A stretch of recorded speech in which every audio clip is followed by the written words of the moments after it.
Hello people, I'm Torsten Lunda, and in this video I'm gonna share why mixing the drums as one musical element is a good idea compared to mixing it as one snare drum, one kick drum, a couple of toms and so on.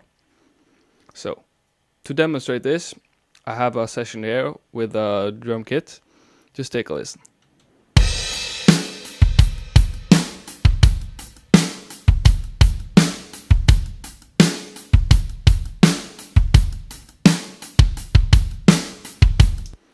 So right, we have a decent sounding drum kit here. It was well recorded in the first place, which made my job quite easy. So I'm happy with the sound I got. The snare drums is fat, the kick drum is punchy, it's low, like this big beefy punchy kick that sort of hits you in the chest. I really like it. And it's a decent room tone as well. It's really well placed room mics. So again, I'm really happy with the sound I got mixing this. But here's the thing, if I were to mix this, considering, okay, I'm gonna make the snare drum sound fat, so I solo the snare mic and start EQing, I would never reach this sound. And it's a quite simple reason for it. The fatness that you hear in the tracks here does not come from the snare drum mics itself. The snare drum mics, it's the punch. The fatness and roundness comes from a separate mic. The recording engineer used what's called a fat mic when recording this, which I'm really happy he did. What he used was just a basic condenser mic placed over the kick drum, aiming down at the kick drum shell. And we can take a listen to the mic.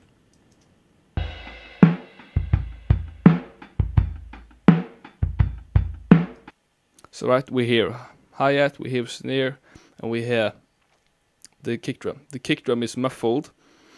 The snare drum is like really mid-heavy, and we hear a really not distinct. It's sort of muffled. The hi-hat as well. This is because I've EQ'd out a lot of the high end. But this is what gives the snare drum the sound it has. So I'm going to leave the EQ open for right now. So now I'm going to play you the drum kit, and I'm going to mute this fat mic so you can hear the difference.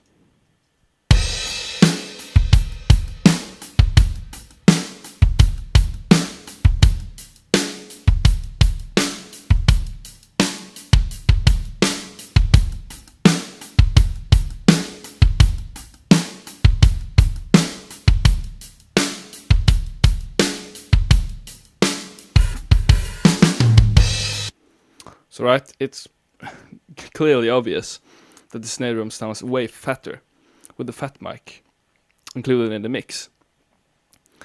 So then you may ask, what does the snare drum sound by itself? Well, we can take a listen.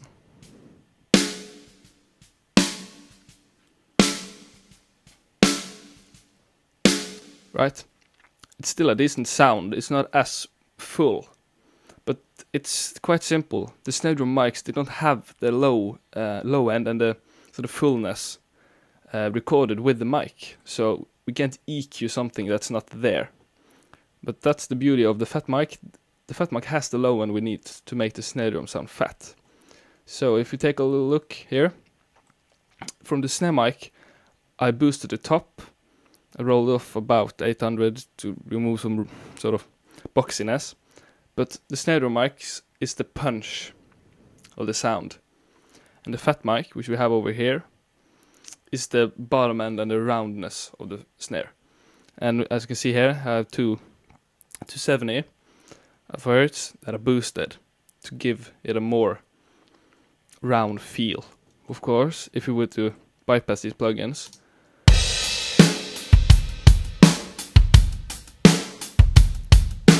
right?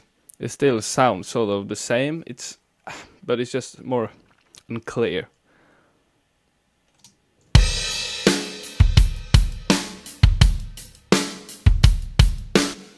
So right, even the EQ is there or not, the snare drum will sound fatter with the fat mic engaged. It's not the EQ move, that's the trick here. The EQ is just helping the tracks I'm already having. So, what's the takeaway from this? Well, when considering mixing drums, the importance is to see the entire collaboration of mics as one track. If you want the snare drum to sound fat, EQing the snare might not always be the solution. The way you tweak the compression of room mics might as well be just as well a solution, if not better. And instead of, I need reverb on the snare, try compressing like a spare room mic. That might also work. And add some EQ to it as well.